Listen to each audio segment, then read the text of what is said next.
Welcome to our channel and our very first video. And our channel is going to be about animals with the focus on reptiles, and today we're going to be talking about bearded dragon care. Beardies. I said correctly, right? Yeah, bearded dragons. Look at this beauty.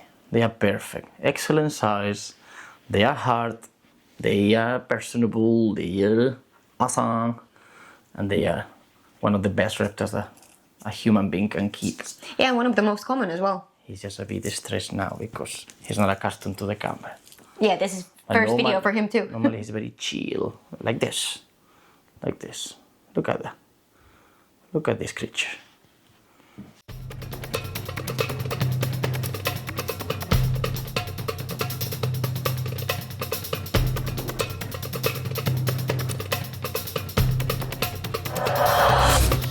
Welcome to Reptiles with Lopez.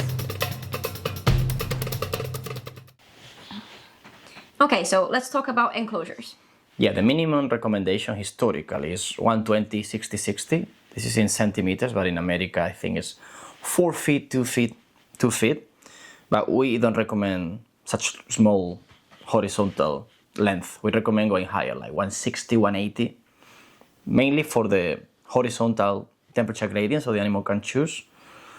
And also they are very active animals, so they need a lot of space to move around and also a lot of space to climb so that they can develop their musculature and be in better condition. Like this guy, he's a beast. Look at the legs, the muscle development in these legs. It's like Ronnie Coleman.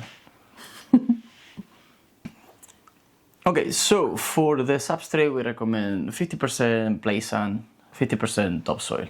The topsoil should be topsoil that is organic, so no fertilizers, no, what is the other thing? No pesticides. And they will definitely use this topsoil to dig and to do their natural behavior. The placement, avoid the construction type, make sure that is this one that is for kids, for example, for the playground of kids, where kids play, and also there is even like, of course, like options that are specific for animals. And some people is concerned about impaction, but as long as the husbandry is good, so good diet, good light, good humidity, impaction shouldn't be a problem. Yeah, so if your bearded dragon actually does swallow a little bit of the substrate, it's not going to be a problem. If they're healthy, they're just going to pass it down. But if they're not healthy, then they might get the impaction and you will get into problems. Okay, so let's talk about heating and light. Yeah, the animal has to be able to thermoregulate, which means that the animal has to be able to choose different microclimates within the enclosure, vertically but also horizontally. The first thing to talk about is the UV-B source. This is non-negotiable. You cannot skip the usage of a UV-B lamp, especially for bearded dragons, as they live in Central Australia. The correct source of UV-B, the percentage of UV-B, is an information that is crucial and you need to find. And for this, I think we can recommend the Arcadia website. We're not sponsored by them in any means, but we do think that the website has very good information about how to choose the correct bulb for the specific animal.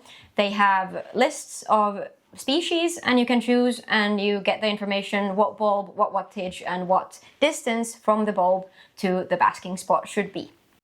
Okay. How about choosing between T5 and T8? What's the difference? That's a good question. So T5 is better for multiple reasons. T5 is more effective over a greater distance. Also is better at mimicking the natural sunlight. And it has a greater lifespan compared with the T8. Apart from Arcadia, Reptile System has also very good ones, the second generation. In America, Zoomed HO, higher output, is also a very good T5. And I think there was another one from Exoterra, right? Like a new one. I don't know about that. I know that there is one from Exoterra. It's the very high output. It's made in Germany, but we have never tried that one. So if someone has tried that one, please write your feedback. We will be very grateful. Okay, so I think we have established that UV-B is super important. Crucially. And it is also important for the fact that your bearded dragon needs it for its metabolism of calcium. So without the UV-B, your bearded dragon will get metabolic bone disease for sure, especially if you don't have it when it's growing up.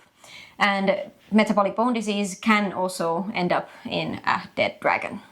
So we don't want that. But besides UVB, what is the other things that are important? LED.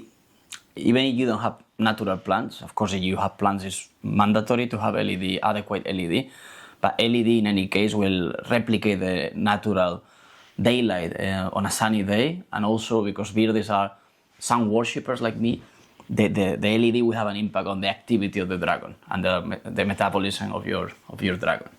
Yeah, and also bearded dragons are also tetrachromats, which means that they have 4 cones on their retina instead of 3 like us.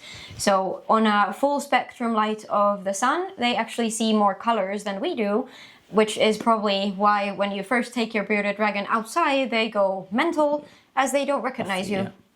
Yeah, so they see you pretty much like a monster until you come back inside and they see you like, oh, it's family. Yeah. At the moment we're using like garden lights with 6500 Kelvin and the plants are growing well. Except in Merlin's enclosure because he tramples all of them, and I think we have changed them like 10 times already. So if you know what plants are bearded dragon proof, yeah, tell us. Yeah, they have to be hard enough that they can sustain the pressure that these bastards will produce. And also they eat them. Yeah, in many cases, yeah. There are some excellent products in the market though, like specific for reptiles. Like I think that one of the best, if not the best, is Jungle Dawn by Arcadia. Okay, regarding the temperature, the surface temperature in the basking spot should be between 38 Celsius degrees and 46, 45 Celsius degrees. And then the cooler end during the day should oscillate between 24 Celsius degrees and 29. Yeah, and during night the temperatures can actually drop, but they should not drop below 18 degrees. So if your house does get colder than that, which is possible, for instance, where we live in Finland, that some people do have cold houses during the winter, so then you could, for instance, put a ceramic heat emitter, which does not emit any light, but will keep the temperature of the enclosure warm enough. And you can also use a thermometer and a thermostat to regulate so that it doesn't get too cold or too hot. And then we have tried many different bulbs as the heating solution, and the best so far has been the halogen floodlight bulbs, because these are very efficient at producing deep penetrating infrared A and B, which are crucial for the digestion of the animal, and they are also they create a very naturalistic like basking area. Okay, regarding temperature, one of the main problems is that often the animal in the summer is scratching the front door, and it's not because they want to play with us like a puppy. It's actually because of incorrect temperature inside the enclosure, excessive amount of heat inside the enclosure. Yep. Many people say that you should use a thermoregulator, so for instance a thermostat, to control the temperature of the terrarium so that this does not happen. And this is definitely what you should be doing. Everybody should have a thermostat on their enclosure, but it's important to use it right. So if you use a dimming thermostat and you have 2 high heat bulbs in your enclosure, the dimming system will be constantly on and your light source will not emit the IRA, so infrared A, which is the most important for penetrating the deep tissues of your dragon so that it can reach the core temperature it needs for the correct metabolism processes so you get a healthy animal. So if you have a constant dimmed down bulb, you have a problem. But how do we solve this? Yeah, so first thing is to use the right wattage. So for example, if you are using 100 watts during the winter, maybe you shouldn't use the same 100 watts during the summertime. You need to take into consideration what is the room temperature in your house throughout the year. So for example, in our case, we use during the winter 100 watts, and then we have realized that the ideal wattage for the summer is a 50 watts bulb. And then another problem with the thermostat is that often people put the probe literally under the heat source, and that's not really tracking the ambient temperature. If you want to actually check what is the ambient temperature and you want the probe to be controlling that, you should put the probe away from the heat, not directly under the heat source. You should and also not directly under light source either. Yes, because also under the light they will also emit heat, and as you can imagine, it will affect how the thermostat is working. Yeah, so it will actually take the radiation of the light instead of measuring the ambient air temperature in the enclosure. So your readings will be wrong and you will be making choices based on wrong information. Yeah, so to summarize, correct wattage regarding your halogen bulb, and also definitely putting the probe away from the direct source of heat. And then you can have your thermostat to have like a cutoff value so that the heat spot never gets too hot. So it's not only about the ambient temperature, but also make sure that the heat spot surface temperature never gets dangerous for the animal. So choose your cutoff point based on that. Yeah, you can track the surface of the basking area with an infrared thermometer. Okay, so regarding the diet. So it is important to take into consideration the age of your dragon because the diet and the percentages will totally change during their lifespan.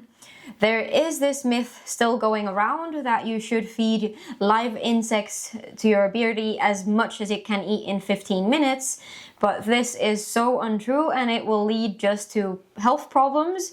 In an adult, it will become an obese and unhealthy dragon, and if it is a juvenile, it can grow unnaturally fast, and also there's liver problems and so many other issues. So please don't do this.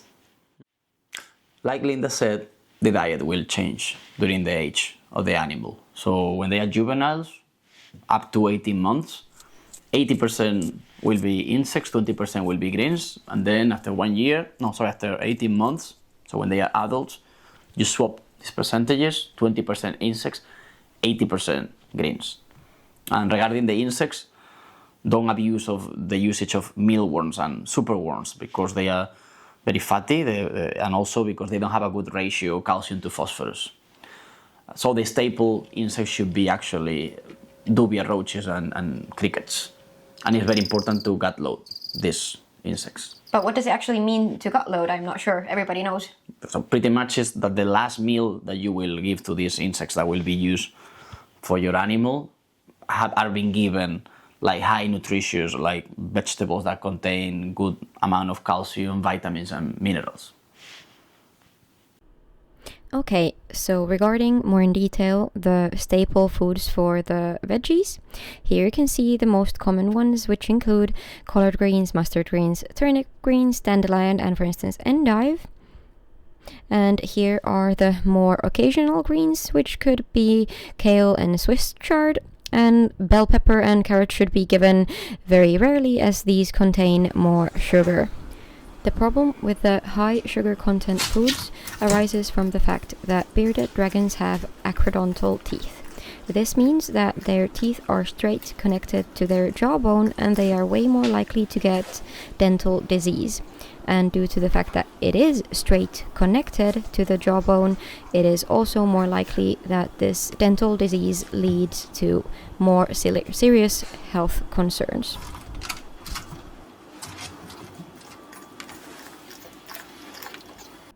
Some foods that you should absolutely never give to your bearded dragons include, for instance, avocado, rhubarb, and onion, as these are totally toxic to your animal, so please don't give them. And sometimes it is also possible to give some herbs to our beardies, but please do your own research with these, as some of them are more problematic than others if you give too much. And to be honest, that goes with everything that we have told you during this video. Please do always your own research.